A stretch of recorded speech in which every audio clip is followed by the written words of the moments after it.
So distinguished an individual as yourself, cried Albert, could scarcely have inquired an introduction.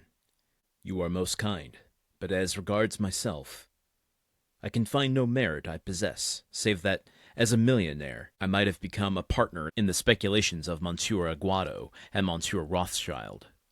But as my motive in traveling to your capital would not have been for the pleasure of dabbling in stocks, I stayed away till some favorable chance should present itself of carrying my wish into execution. Your offer, however, smooths all difficulties, and I have only to ask you, my dear Monsieur de Morcerf," these words were accompanied by a most peculiar smile, "whether you undertake, upon my arrival in France, to open to me the doors of that fashionable world, of which I know no more than a Huron, or a native of Cochin China." "Oh, that I do, and with infinite pleasure," answered Albert, "and so much the more readily, as a letter received this morning from my father summons me to Paris, in consequence of a treaty of marriage. My dear Franz, do not smile, I beg of you. With a family of high standing, and connected with the very cream of Parisian society." "Connected by marriage, you mean?" said Franz laughingly. "Well, never mind how it is," answered Albert. "It comes to the same thing in the end. Perhaps by the time you return to Paris, I shall be quite a sober, staid father of a family. A most edifying representative I shall make of all domestic virtues. Don't you think so? But as regards to your wish to visit our fine city, my dear Count, I can only say that you may command me and mine to any extent you please." Well, the door hasn't just been opened, it's been kicked down, I feel like. And let's take a moment to pause and wonder, is this all part of Dante's plan? Obviously, yes, but I mean, like, is it unfolding to a T to what Dante planned? The fact that Albert isn't just saying, "Oh yeah, come have lunch with me sometime when you're in Paris." He's saying, no, anything you wish, both me and mine, are to the extent of your commands. Me and mine. That means me, that means my potential marriage prospect, which we'll get to in a second here. My mother, my father, Mercedes, Fernand, brothers, sisters, family, servants, all of his connections in society are at Dante's disposal. I'm curious if tomorrow we're going to get a reaction from Franz, because I would imagine with Franz's skepticism, he is seeing this unfold with a bit of trepidation, right? So when Albert says that he received a letter from his father, which we didn't see, I suppose we've had enough letters in the narrative of this that we can skip ahead and not see the receiving of every single letter that these boys get.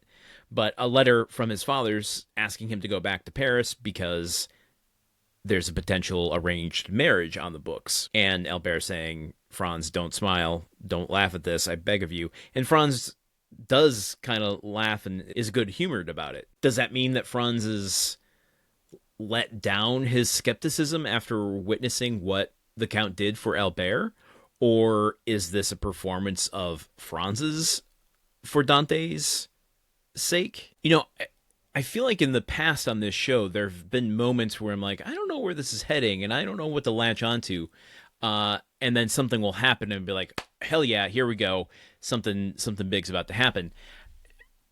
Somewhere in the second half of the last chapter and into this one, I've found myself like recommitted in a way of like, oh, what's going to happen next now? What is going through Franz's mind? What is going through Dante's mind? What is his plan?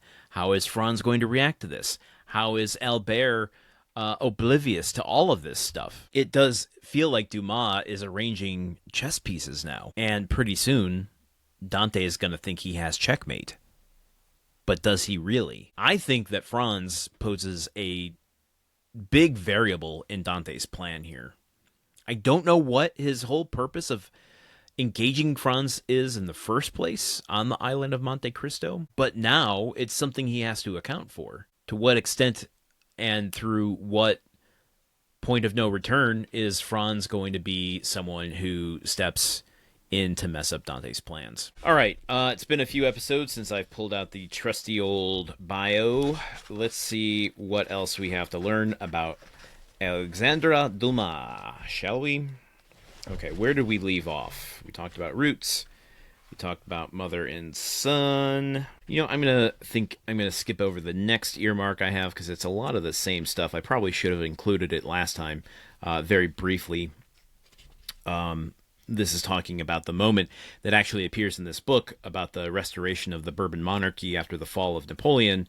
My God, do I sound like a dad or what right now?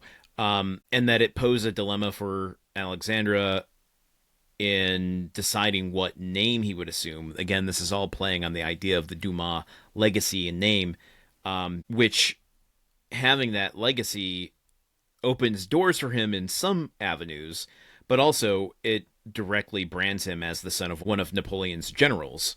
And obviously we know what he chose, which creates more complication for him politically, and the reception to his work, I think, throughout his career, which we will go into later. And you know what?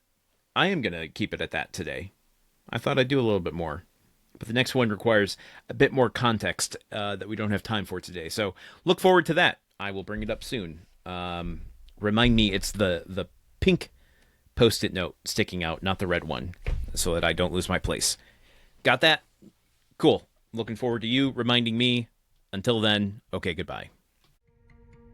The Countdown of Monte Cristo is part of the Gruntwork Podcast Network.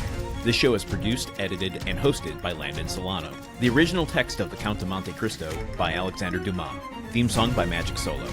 If you want to support the show and others like it, visit patreon.com/gruntworkpod. Thank you for listening. See you tomorrow.